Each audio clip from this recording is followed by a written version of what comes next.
Panmunjom, actual Corea del Norte, 27 de julio de 1953. Después de 3 años de bombardeos, avances, retrocesos y cientos de miles de muertos, la guerra de Corea llega a su fin. No hay un tratado de paz, solo un armisticio. Es decir, la guerra nunca concluyó hasta el día de hoy, sino que se firmó un tratado mutuo de no agresión. Pero lo que sí hay es una línea trazada, la frontera que divide el norte del sur. A un lado, la República de Corea, capitalista.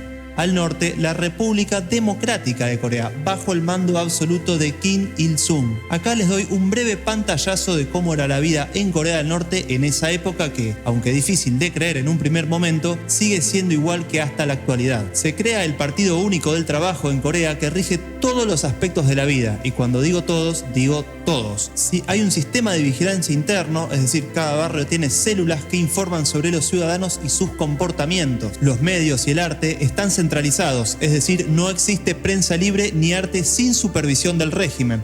La figura de Kim Il-sung es una figura omnipresente en la vida cotidiana de los norcoreanos. Su imagen está en todas partes: escuelas, fábricas, hogares, y cada ciudadano debe tener un pin con su rostro. La educación ideológica, por otro lado, se implementa desde la infancia temprana. Se aprende a leer con su biografía, se canta sobre su infancia heroica entre comillas, y se estudia su pensamiento como si fuese ciencia. Por otro lado, no hay contacto con Corea del Sur ni con el mundo occidental.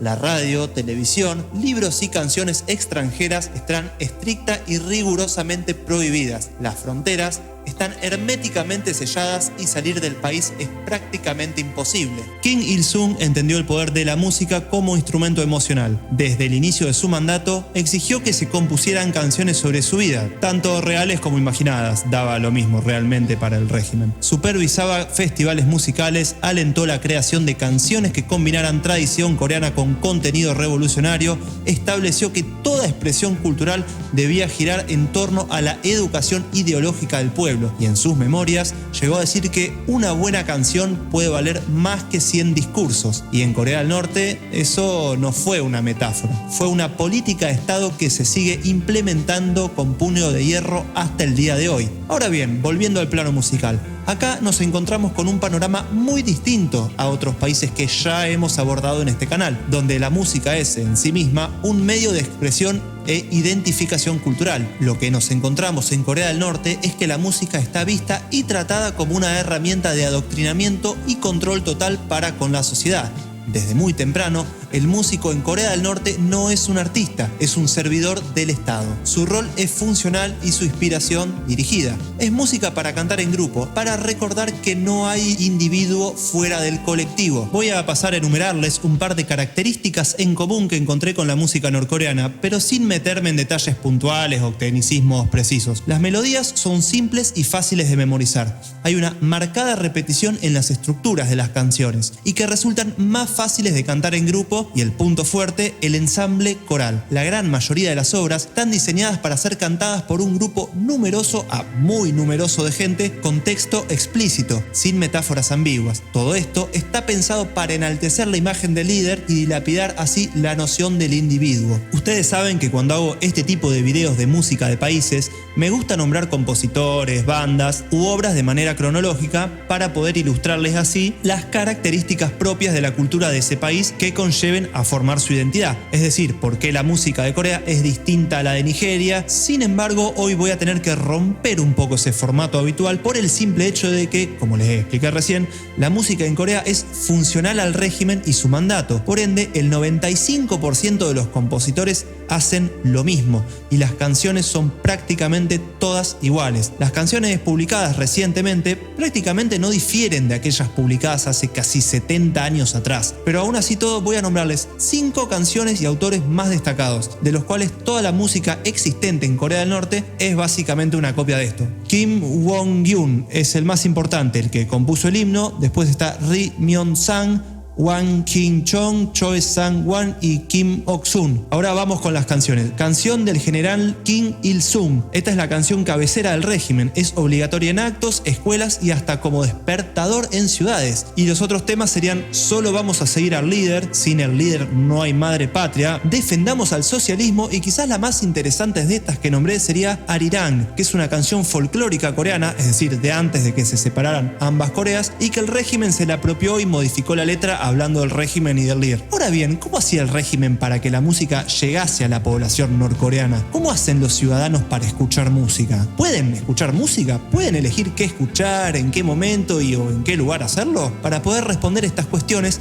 es necesario dividir la historia de Corea del Norte en 3 grandes etapas, cada una de ellas representada por el líder que estuviese a cargo en el momento. Verán, el liderazgo y control del país está regido por una dinastía dictatorial y cada una de estas etapas fue bajo el mandato de un padre, un hijo y un nieto, que sería el actual líder supremo. Durante el mandato del padre, es decir, el primero, la mayoría de la población tenía una radio fija, pero no una cualquiera. Estaba programada y bloqueada para sintonizar solo las estaciones oficiales del Estado. No existían emisoras privadas ni alternativas. La radio transmitía sin parar himnos patrióticos, discursos, marchas y canciones revolucionarias. En plazas, calles y centros de trabajo había altavoces que difundían música y mensajes del régimen. Era común que a determinadas horas sonara el himno nacional o canciones dedicadas al líder como señal de disciplina y unidad. Esto funcionaba como un recordatorio constante de la vigilancia y el control estatal. En las escuelas, la música era parte integral de la educación ideológica desde la infancia. Niños y adolescentes cantaban en coro canciones patrióticas en sus clases, actos y eventos especiales. Incluso el acto de no escuchar con atención podía ser interpretado como apatía o sospecha. No existían tiendas ni mercados legales para comprar música grabada o instrumentos musicales extranjeros. La posesión o reproducción de música surcoreana, occidental o japonesa era un delito severamente castigado. La música se escuchaba en conjunto,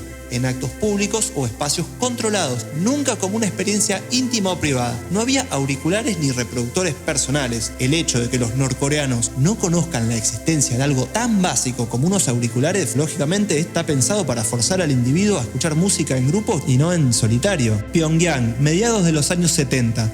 El padre todavía gobierna, pero quien empieza a moverse entre bambalinas es su hijo, el llamado querido líder.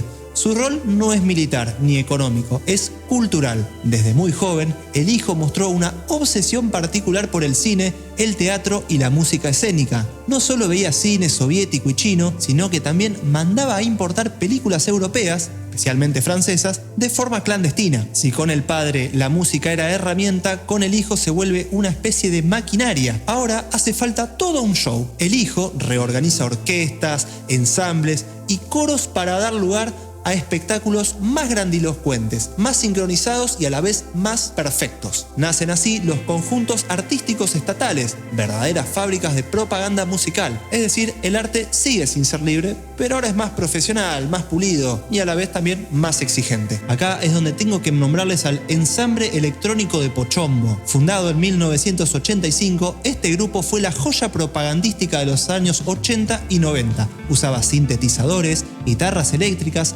batería electrónica, era lo más parecido que un norcoreano podía escuchar una banda pop. Después estaba el conjunto Wang Haesen, fundado en 1983, usaban instrumentos tradicionales combinados con cuerdas, vientos y coros. Las melodías eran dulces pero con mensajes patrióticos o de sacrificio. Después podemos nombrar al coro del Ejército Popular de Corea, el conjunto de la Guardia Roja Juvenil y a la orquesta Sungcheon, que era más refinada, más sinfónica, más como culta, podríamos decirle, pero siempre con solemnidad y con el mensaje tácito de que el régimen es sofisticado y superior a absolutamente todo, lo cual nos lleva al último bloque con el ascenso al nieto al poder. Pyongyang, 2012.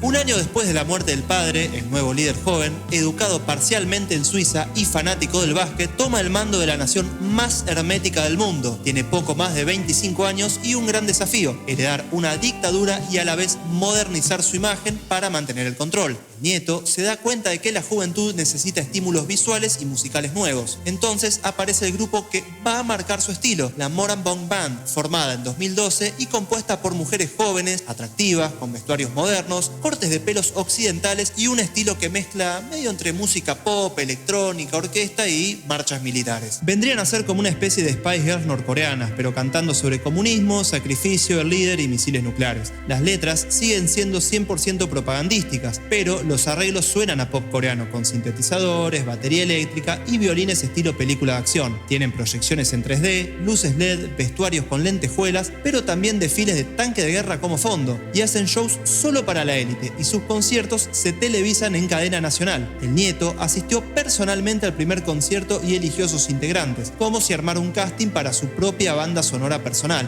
Creo que a esta altura ya se han dado cuenta cómo cíclicamente la estructura de la música como herramienta más que como medio de expresión se repite una y otra vez a lo largo de las diferentes generaciones, con cambios prácticamente imperceptibles entre las diferentes épocas. Mientras preparaba el video para ustedes, esto me llevó a pensar en un par de reflexiones poco alegres respecto a la realidad de Corea del Norte. Piensen por un momento el hecho de que no existe el concepto de bandas creadas por motus propio. Lo más probable es que ningún norcoreano le haya preguntado jamás a otro cuáles son tus bandas favoritas, ya que no las hay.